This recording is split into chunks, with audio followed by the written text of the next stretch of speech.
क्या मनीषा रानी को मिला है प्रिंस की तरफ से धोखा? क्या है पूरी बात, आइए आपको बताते हैं। प्रोमो आया है और प्रोमो में हम देख सकते हैं कि टास्क की तैयारियां शुरू हो रही हैं और शायद से ग्रुप्स बन रहे हैं। और ग्रुप्स में हम देखते हैं कि अरबाज और निक्की के बीच में बहस हो जाती है, क्योंकि लगता है अरबाज लड़कों को ग्रुप में लेना चाहते हैं, लड़कियों को नहीं। तभी निक्की बोलती है कि हमारे पास दिमाग नहीं है और हल्ला बोल देती हैं अरबाज के खिलाफ। जी हाँ, ये एक बहस होते हुए हमें दिखने को मिलता है। फिर अगले पल टास्क शुरू हो जाता है और टास्क कुछ इस तरीके से होता है। जब एक उनके सर पे एक कैप पहनाया हुआ है जहाँ पे एक सर्कल जैसा है और सामने वाले पार्टी को निशाना मारना है सामने वाले पर। कुछ इस तरीके का टास्क है। जी हाँ, और ये टास्क शुरू हो जाता है। हम देखते हैं कि अर्चना के मुंह पर लग जाती है, शाइनी के मुंह पे लगती है जब निशाना मारा जाता है बॉल से। फिर उसके बाद अगले पल हम देखते हैं कि प्लानिंग प्लॉटिंग शुरू हो गई है, क्योंकि ऐलान हो चुका है कि अनसेफ जो हैं वो उनको आपको वोट करके बचाना है। तो यही प्लानिंग प्लॉटिंग शुरू हो जाती है।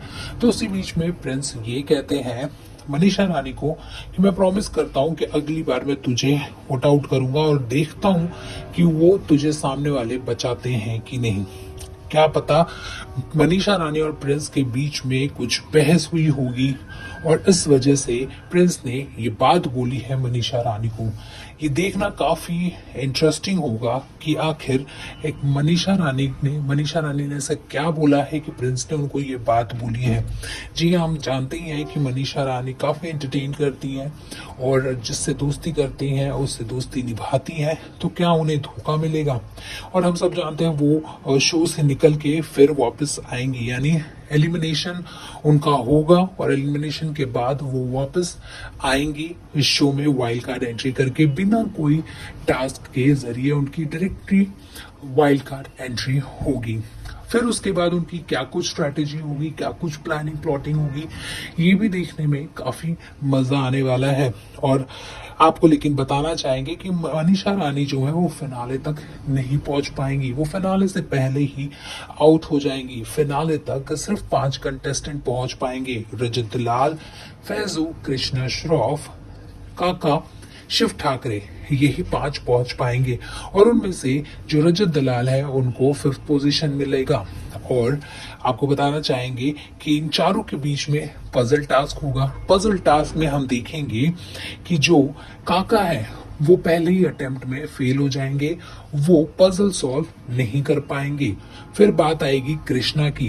जी हाँ, कृष्णा पूरी मेहनत के साथ अपना पजल तो पूरा करेंगी, लेकिन उन्हें काफी ज्यादा टाइम लग जाएगा। 25 मिनट का उन्हें टाइम लग जाएगा इस पजल को पूरा करने में।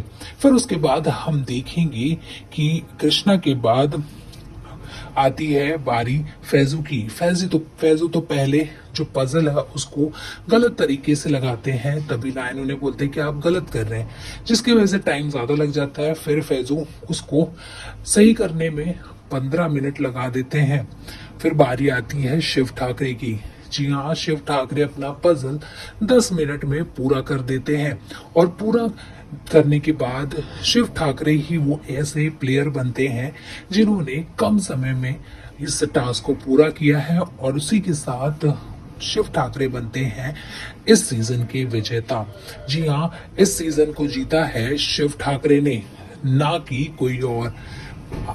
50 में से सिर्फ शिव ठाकरे इकलौते हैं जिन्होंने सभी को हरा के इस टास्क को जीत लिया है। जी हाँ, काफी मजा आएगा जब एपिसोड ऑन एयर होगा और हमें पता चलेगा कि आखिर कैसे कैसे ये पूरा टास्क हुआ है। फिलहाल तो ये सारी अपडेट सोशल मीडिया पर आ रही हैं, लेकिन इन अपडेट्स में कितनी सच्चाई है ये तो अपडेट्स में ही पता चलेगा। लेकिन अगर हम मनीषा रानी की बात करें तो भले ही वो जीते ना, लेकिन उन्होंने एंटरटेनमेंट का डोज पूरी तरीके से दिया है। और सबसे ज्यादा मजा तब आएगा जब वो एलिमिनेट होके वापस आएंगी। सभी के चेहरे देखने लायक होंगे। किसको सबसे ज्यादा शौक लगेगा और सबसे ज्यादा कौन खुश होगा मनीषा रानी की एंट्री से, ये देखना भी काफी मजा आने वाला है। आप हमें बताइए कमेंट सेक्शन में कमेंट करके कि आपका फेवरेट कंटेस्टेंट कौन है और आपके हिसाब से कौन जितना बनता था, मनीषा रानी या फिर कोई भी कंटेस्टेंट। और हाँ, मनीषा रानी भी आपको कितनी पसंद है ये भी हमें ज़रूर बताइएगा कमेंट सेक्शन में कमेंट करके।